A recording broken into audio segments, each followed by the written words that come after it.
The year 1857 witnessed a seismic upheaval that shook British rule in India.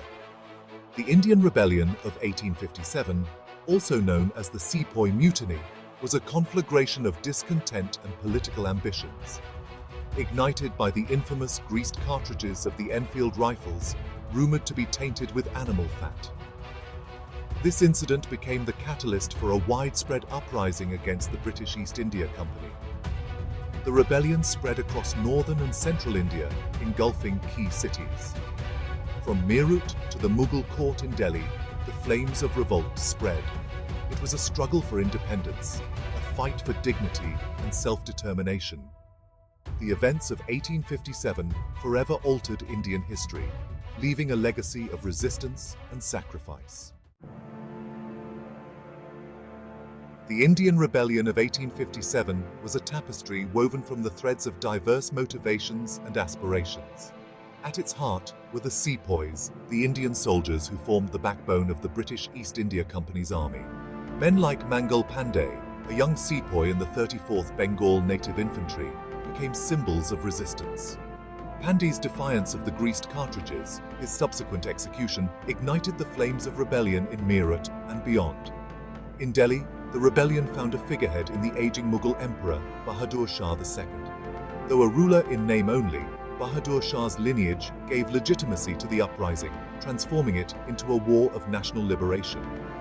From his palace in the Red Fort, the emperor reluctantly accepted the mantle of leadership, issuing proclamations and rallying support for the cause. But the rebellion was not confined to the sepoys and the Mughal court. Rulers of princely states, dispossessed landlords, religious leaders, and ordinary peasants joined the fray, each motivated by their own grievances against the British. Rani Lakshmi Bai of Jhansi, a skilled warrior queen, became a legendary figure of resistance, fighting valiantly against the British forces. The Indian Rebellion of 1857 transformed cities into fiery crucibles of conflict. Delhi, the Mughal capital, became a focal point of the uprising. The capture of Delhi by the rebels, their proclamation of Bahadur Shah II as the Emperor of India, sent shockwaves through the British establishment. The city witnessed fierce fighting, with the British ultimately retaking it after a prolonged siege. Kanpur, a strategically important city on the banks of the Ganges, became a byword for both the rebellion's fury and its tragic consequences. Lucknow, the capital of the former kingdom of Awadh, witnessed a protracted siege that lasted for months. The siege of Lucknow became a testament to the resilience and courage of both the British defenders and the Indian rebels. Section 4. The Empire Strikes Back. British Response and Repression. The initial shock of the rebellion gave way to a swift and ruthless response from the British. Reinforcements poured in from Britain, and the East India Company unleashed its military might to crush the uprising.